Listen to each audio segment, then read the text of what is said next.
Ram, but yeah, thanks for that. Okay, there is a cross line. You just remove come, we can see that. Okay. Okay. So I introduced myself, right? So I'm going to take care of discrete manufacturing. And agenda of our session today is how Fusion innovated by Oracle after EBIS, and differences between on-premise and cloud solutions. And most of you are already seen these screens by Krishna during SCM sessions. But there are a few new entries are there. So that let us go ahead with high-level points, and we'll move to our manufacturing. Okay, and third one is Fusion environment releases. How this is Fusion has moved till release 13, and SaaS cloud offerings. So in terms of SaaS, what are the cloud offerings are available so far? And then high-level overview about the manufacturing cloud. And then what are the modules we are going to cover during this course? Okay, and then benefits adopting ERP cloud, and then about tech lead side briefly. Okay. See, basically, there are a lot of ERP applications are available in the market. So I think plenty, we can say hundreds and thousands. So there are major ERPs available.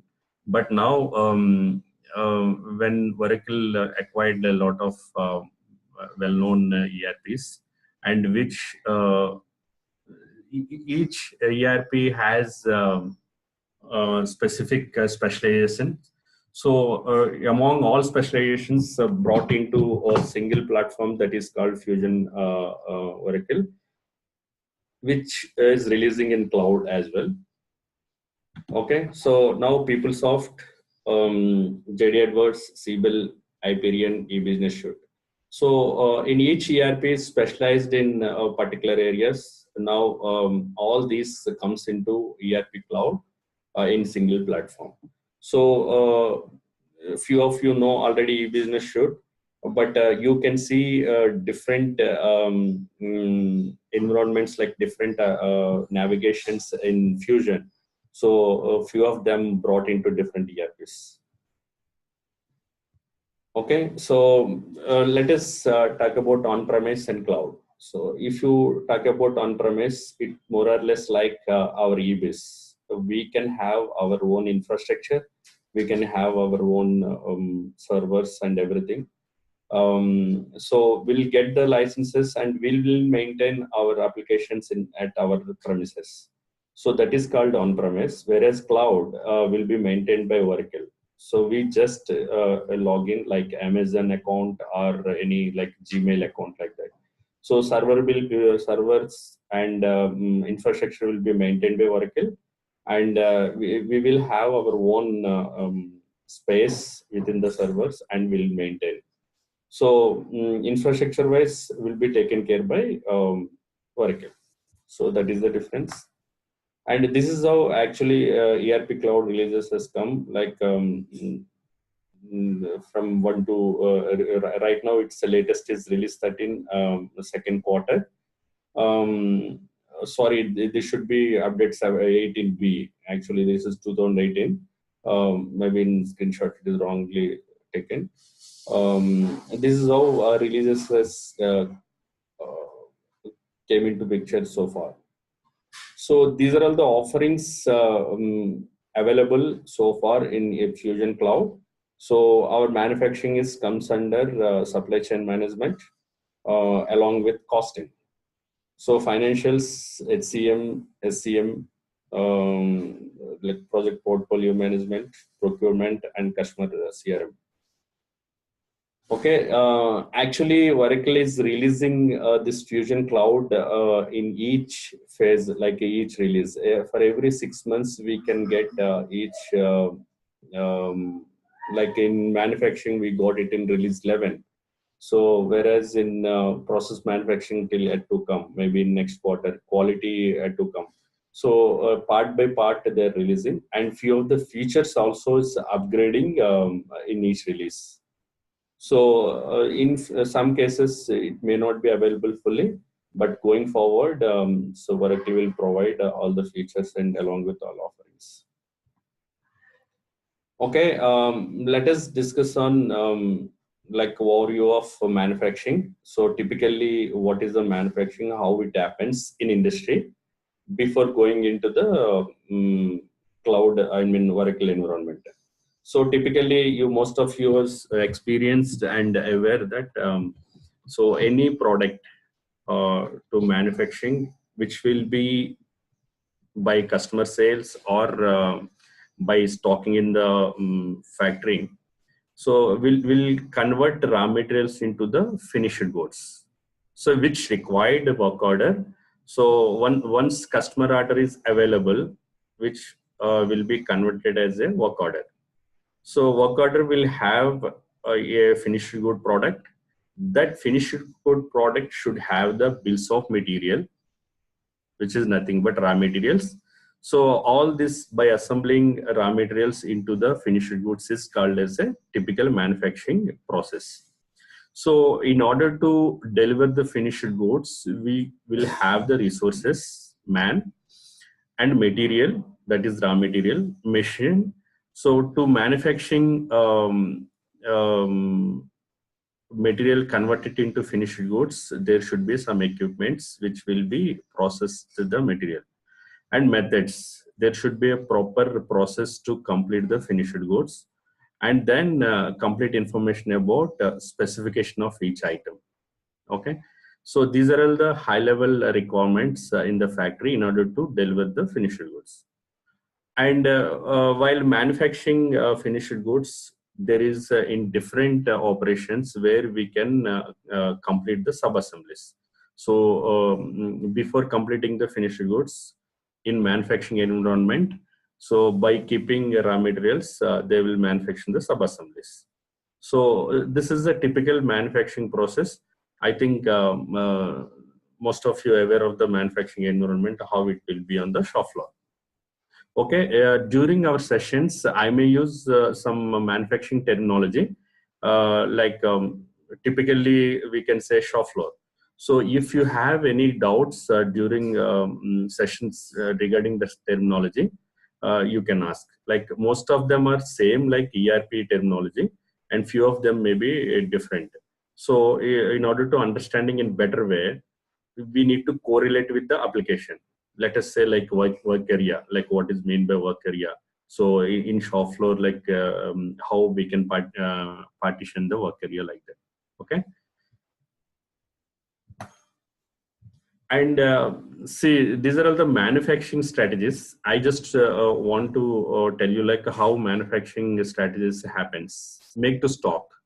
So if you say like a TV kind of manufacturing environment, so we don't know like what kind of TV we required. So they already made the stock, they already designed. So they incorporate the new features, they will make it the stock and deliver to dealers. Okay, that is called as a make to stock. So once it is come to showroom, we'll choose and select it. So we didn't order that. So that is called as kind of make to stock environment. Okay, assemble to order. In this case, basically, in simple form, we can say like car or any kind of like engineering assemblies where we can have configured concept. So like if you look at the car high level, I mean high end, you can choose kind of airbags kind of things we can configure. So in some environments, customer, after choosing by customer only, they will manufacturing the product. Okay, like if you take SDFC will take ATMs like motorized kind of ATMs. So they will choose the configurations. Okay, and make to order. So this is basically high customizations. They will have their own design. We need to like power plants or any kind of engineering products. Like if you manufacture any water bottle, if you say um, Bisleri needs a separate design. So they will want a separate design which required dies and molds. So for that, they will have customized molds. That is called as a make to order. And engineer to order, more or less like make to order. In this case, it is very specific. It is very high level based on power generation companies handle. We use these concepts. Okay, this is for the idea. I'm giving high level process how it happens, and how fusion manufacturing integrating with our SEM modules. Okay, offerings logistics, in the sense like our inventory, material movement, and like SEM common, how purchasing, and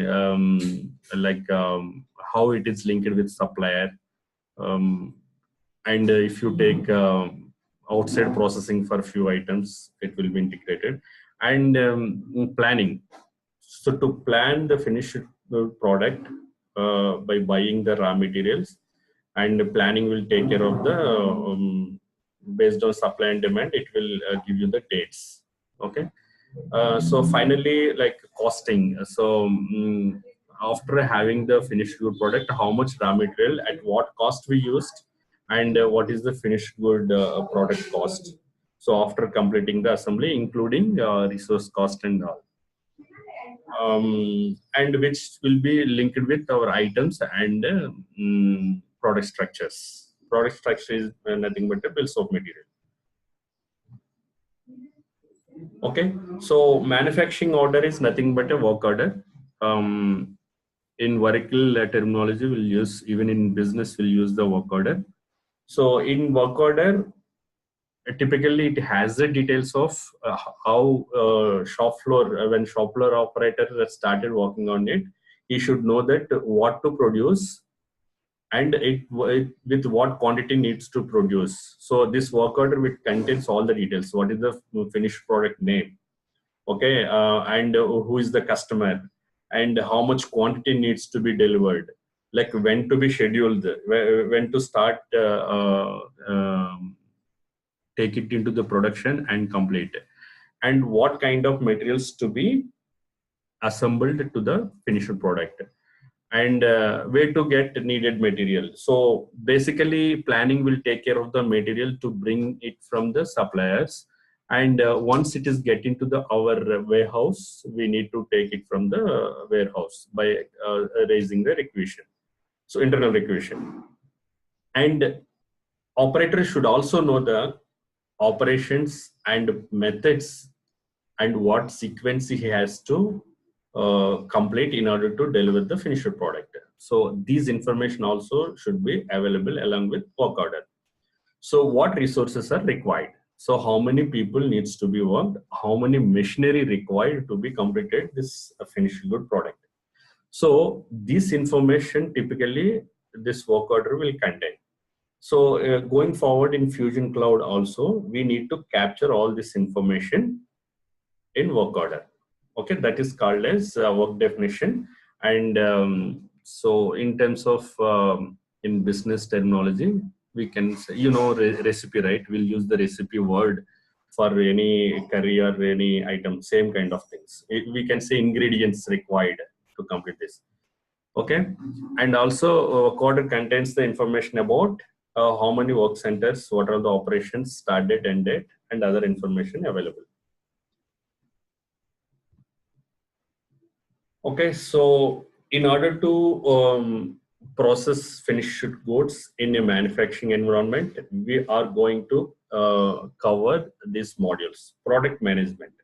Product management covers to define items and item structure and relationships and category assignments. So what are all the items as a components required for the finished goods as a raw material, and what is the product, that is finished goods product. All these items to be defined in the product management. Okay, and then when it moved to manufacturing, um, we should define the work definition. So as we discussed in previous slide, we are going to build the work definition. It's called as a work order. So before execution, we need a work order which has the all information. So all material, quantity, everything should be there. That is called as work definition. And then execution. So once it start the execution in the production, we need to complete and we'll consume the raw material and deliver the finished good product. And also we'll consume the resource hours and will incurred into the finished good product. And finally, how it impacts into the cost. So how much raw material cost we consumed, how much we delivered, what is the resource cost, and along with resource and material, we will have the overheads. Okay, shop floor overheads, managers' salaries, and power. Everything will comes into the overheads of the inside overhead. And also along with material, we may have overheads like carrying costs and like hamali costs. All those will be incorporated. And also along with them, we will have outside processing. So outside processing is a different concept where we will send our product to the outside and process outside and get it back. So those service charges also will be captured into our finished good product. So these three modules we are going to cover in our sessions. Okay, so let me give you a brief introduction about each module. Product development is nothing but taking care of items and item structure. So we are going to discuss about items introduction, what are the items and what kind of specifications to be given to the each item, and create items and manage items like what are all the changes required and assigning the attributes and specifications to the item, and browse items. Like going forward, when you create the structures, we need to take all those components and put it in item structures and browsing items and create an item structure. This is part of item only. Once you define the product, that is finished goods item, which is called as item structure. I'm telling, like, keep telling, right? Bills of material. Bills of material in the sense list of items required for the product. That is called as the item structure. So before building the work definition, you need to define the items and item structure. Okay, this is a high-level flow about manufacturing. So now we are getting into the vertical terminology. So we should have a manufacturing organization for each manufacturing process, and we need to set the plant parameters. So is it the contract manufacturing organization or the direct or the make organization? Like prerequisites we need to set up at plant parameters level. We also need to specify the manufacturing calendar, and which should have at least one or two sub inventories. Okay, anyway we will have raw material sub inventory and finished goods sub inventory, and like a shop floor for working process area will have the different sub inventories. And if we have a locator control, we also needs to define the locators. These are all the prerequisites at a high level, along with calendars and other things. And next step is like work definition. So at the time of work definition, before getting into the work definition, we also need items, so and operations, work areas, and everything. So here, create items and item structure, and the work setup like work area, resources, and work centers. So you can identify by looking at the name itself. Like each process, let us say cutting, we can say in engineering terminology, sharing, bending, okay, and then welding. Kind of processes will have the different work areas, and resource like who is the welder, and welding machine. Welding machine also is a resource, and define it as the equipment. Okay, so like we can say have a departments. Each department will call it as a work area, and then in each work area we'll have a different work centers. So work center will have the one or two resources along with machinery, and then by having this data we can define the work definition, and then move to work execution, where we'll create the work orders, that is the manufacturing order. So this manufacturing order is required in order to manufacture the finished product. And then once you complete during completion of the work order, we can move the operation transactions, in the sense each from one operation to another operation. As I said you, like sharing, once the sharing done, it has to move to the bending, and then bending to welding kind of things. Okay, finally, like during operation transaction itself, resource transactions happens along with that, and the material transactions. So there are different suppliers where material movement happens.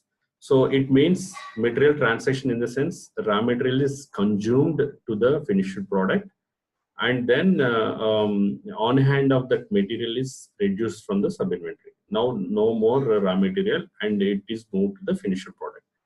Like end of it, finished product on hand will be increased in the finished goods sub inventory. That is the typical process in Oracle. Okay, at high level, cost basic flow, how it, so I think most of you know that organization will have the cost organization also in EBIS, whereas in Fusion, we can have a separate cost organization. So cost organization can have multiple manufacturing organizations, so which will maintain the costs. So let us say two organizations you have, and both organizations in the standard cost process. So you can have common cost organization. And also there is a facility to have a same manufacturing organization can become a cost organization as well. And cost books, like periods, like what kind of what is the dates, and all those information will have the cost books. So this cost books should link with the cost organization. And cost profiles, so it means your item cost and overheads, everything should be linked to the cost profiles. So these things and default cost profiles, because when item is processing, those data will be captured with cost profile. Maybe a few of you aware cost management in EBIS, but in Fusion, cost management behaves little differently. Okay, so we'll discuss one by one. So after having these prerequisites, we need to link with the organization relationship. So here, organization relationship in the sense, with your cost organization, what which manufacturing organization to be linked along with cost books and profiles. Okay, once done, you need to define cost elements. You know cost elements, right? Material overhead, resource overheads, and OSP kind of elements needs to be defined. And to handle the overheads, we can have the expense, right? In Fusion costing, overhead expenses, we can have a separate setup which will be linked to the expense item. Okay, and then standard cost definitions. For each item, you need to give the standard cost, and which needs to be keep update based on requirement. So initially, before getting into the manufacturing, along with the material, along with items and definition, you also need to define the cost for each item. And then publishing. So once you define the costs and items for assembly, sub-assemblies and finished goods, you also need to roll up.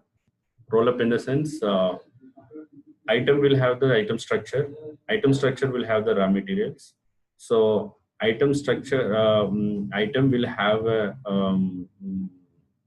the finished product should also have the routing in the sense like operations and resources attached to the operations. So these costs also rolled up to the finished product. Let us say like there are 5 items, 5 resources are working. So both of the costs should be incorporated to the finished good product cost. And once you run the roll up, you can able to view the roll up costs and update costs. So update cost means like we'll keep capture the costs and we'll keep buy the items. Maybe over a period of time, that item cost may increase in the market or decrease the cost. So once you run the update, latest cost will be taken care to the item. So this is the basic flow about cost. Okay, so typical home page will looks like this in Fusion. So you can have like based on roles, you can have each icon. Okay, if you have a cost role, you can able to see costing icon. So if you look at the users, costing user may not be look at the purchasing icons, so he will not see the purchasing icon. Okay, so let us have a brief discussion about Fusion Cloud. So basically, as a functional consultant, for us, more or less are same, because we need to collect the requirements and map into the Oracle. Maybe earlier we used to map into the forms. Now we may map into the UI pages. Okay, so for us, I can say it is not so benefited, but at user point of view, there are a lot of benefits, like less cost to maintain this thing. Okay, so let us look at our benefits. So we can easily train the users. Okay, so there are more flexible, and we can have less phases in terms of testing. Like there are no multiple phases like SAT, UAT, all those things, like one test and one prod, and along with the CRP.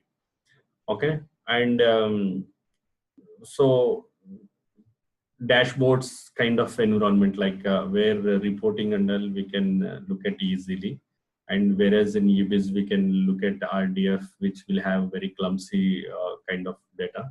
Whereas in Fusion we can look at the dashboards for any, like we can build our own work, pulling the work areas, and we'll build our own dashboards. And so definitely implementation time will be reduced. Most time will be consumed by collecting the requirements only, and then setting up the scenarios in the system is little easy. And in terms of business, implementation time and cost will be reduced. And so because in terms of upgrades and all, like Oracle will do automatically based on their schedules. And there is a facility to integrate with other non-Oracle products as well, along with the coexisting model. So coexistence model, in the sense, as I told you earlier, there are a few offerings that not yet can come into the market. So sometimes a few of the applications we need to use in EBIS, and few of the applications we need to run in the cloud. So we already did few of the projects as well. So because slowly customer wants to move it in the Fusion, but few of the applications not available in Oracle Fusion now. So now let us say finance will go into the Fusion, and process manufacturing maybe in EBIS. So such kind of integration can do easily. And now data migration becomes very simple. So earlier we need to depend on technical guy who writes code and convert the data. Now functional consultant can fill the data into Excel sheet and simply load it to the system. So there is a process for each area, like items, suppliers, and customers everywhere. So this is easy, and easily functional guy can able to do it. Okay, these are all the major benefits available in Fusion Cloud. Okay, these are the trusted customers where it is keep increasing the list. And I think most of you know about Tech Leads IT. So who are very flexible and across applications able to give the trainings, and all experts like real time like me, like who worked really in the domain um, environment, and along with ERP experience, so who can correlate with the application in the manufacturing business or any core business, and to make it easily understanding, and always keep updating along with align with latest releases, and available instance to practice, and very easy to register, and available of the videos, like keep recording the sessions, and make it available for you to practice easily. Okay, so I think you know how to reach Tech Lead Society. I think most of you know better than me. Okay, so you know about the courses and all. I think you can look at the website as well. Okay, thank you very much. And do you have any questions so far? So in order to approach and going forward, like what kind of like how to approach timings and everything, let us discuss now. Okay, open to everybody. Ram, this is Krishna here, Ram. Ram, just going back to the costing one, I just wanted to understand, see, where does the cost organization come into picture in the enterprise structure? Basically, this is more or less like a organization only, inventory organization only. Okay. So you can have a cost organization as a manufacturing organization also. You know classification, right? Or organization classification. Correct. Where No, but yeah, sorry. it is a level of inventory organization only. Correct. See, for example, if we go and create like an item, see inventory like IMO, we have that like key item management, or else the inventory and item management. Now with the release 13. But Correct. I've never seen. So I'm just trying to understand because I don't have knowledge on fusion costing. So Right. where do you set up like it's say specifically say it's like inventory, but it's a cost organization. Like unlike in the EBS how we do it, it's a WMS org or say non-org. Here is there any way, or else later we can see when you explore teachers. Yeah. Okay. For a curiosity, like it is in terms of structure, it is at organization level only. There is a navigation through costing, but this is a kind of classification. You can have a item organization classification, right? You can have a manufacturing organization classification. Correct. And Correct. you have a costing organization classification. So once you define the organization, once you link with the manufacturing organization, it will become the cost organization. Otherwise, in terms of definition, will be remain same. Right. Okay. And then you were talking about only standard costing. So average costing, do you have to do any setups, or it's like how it picks up from the PO, like in the EBS only to do that? Yeah. Or is it, okay. See, we have a average costing as well. FIFO, LIFO also is there. So Correct. there are 4 methods. High level we can discuss about methods, but Okay. for our session we'll cover standard costing. Okay. You know, even in industry, manufacturing is recommending to standard costing. Yes. Correct. I know. Yeah. Okay, Ram. So thanks.